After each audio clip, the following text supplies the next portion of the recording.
নমস্কার বন্ধুরা, আশা করি আপনারা সবাই ভালো আছেন। আজ আমার রেসিপি চারা মাছের ঝাল। বাড়িতে তো আপনারা চারা মাছের ঝাল নানা রকমভাবে করেই থাকেন, কিন্তু এই রেসিপিটা একবার হলেও করে দেখবেন। দারুণ টেস্টি আর দারুণ হেলদি হয়। বাই দ্য ওয়ে, আমি রূপা, আপনারা দেখছেন রূপার হেলদি হেসেল। Let's start. তেলটা গরম করে আমি মাছগুলো দিয়ে ভেজে নেব। চাপা দিয়ে ভাজবো মাছগুলো। ঢাকাটা খুলে নিলাম। মাছের এক পিঠটা ভাজা হয়ে গেছে, এবারে আর এক পিঠটা উল্টে দিয়ে ভেজে নেব।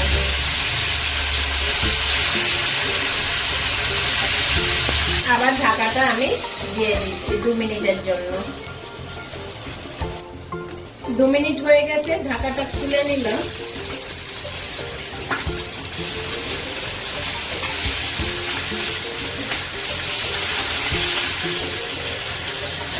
মাছের 2 পিঠই ভাজা হয়ে গেছে।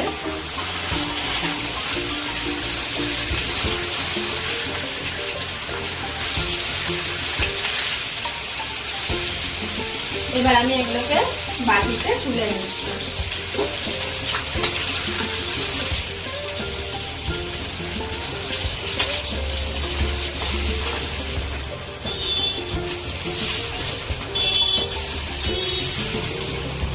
আমরা দিচ্ছি 1 চামচ কালো জিরে,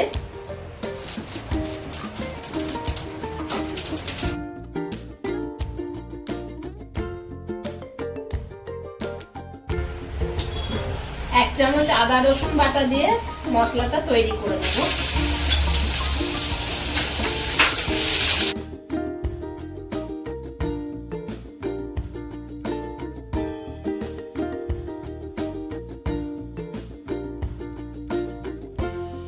এর মধ্যে দিচ্ছি সরষে, ওয়ালনাট আর বাদাম বাটা 2 চামচ দেবো।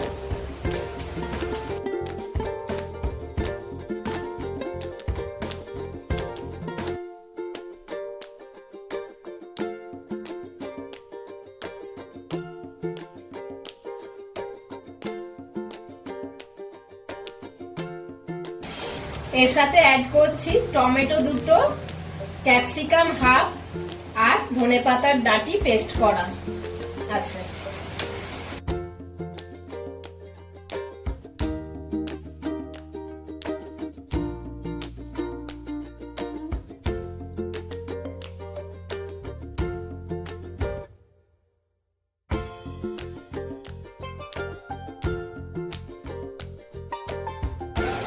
অ্যাড করছি পরিমাণ মতো নুন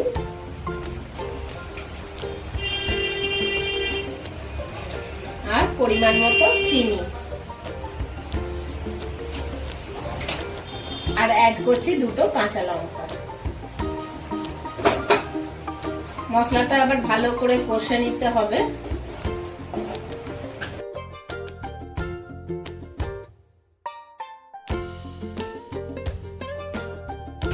এবার 1 মিনিটের জন্য চাপা দিয়ে দিচ্ছি। 1 মিনিট হয়ে গেছে।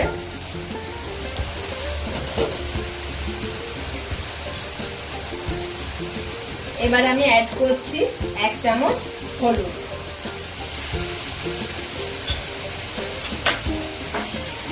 আবার ভালো করে কষে নেব।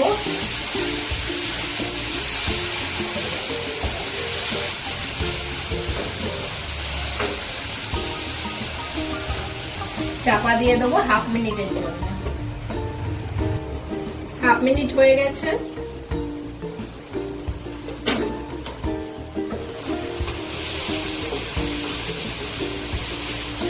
মশলাটা তৈরি হয়ে গেছে, খুব সুন্দর একটা ফ্লেভার বেরোচ্ছে। এর সাথে এবার অ্যাড করব পরিমাণ মতো জল।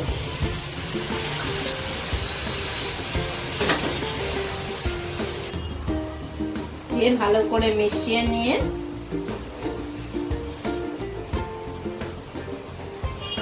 ফোটার জন্য আমি ওয়েট করব।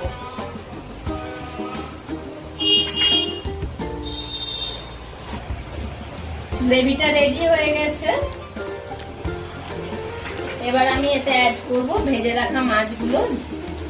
মাছটা ভাজার আগে আমি এটা ম্যারিনেট করে রেখেছিলাম নুন, হলুদ আর লেবুর রস দিয়ে। তারপরে এগুলো ভেজে নিয়েছি।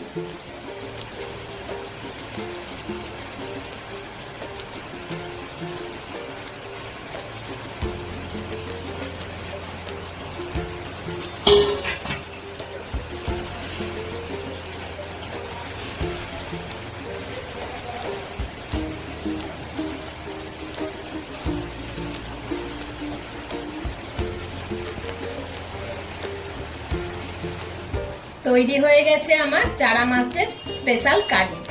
রেসিপিটা কেমন লাগলো অবশ্যই কমেন্টের মাধ্যমে জানাবেন। আর আমার চ্যানেলটা লাইক, শেয়ার ও সাবস্ক্রাইব করতে একদম ভুলবেন না। Thank you.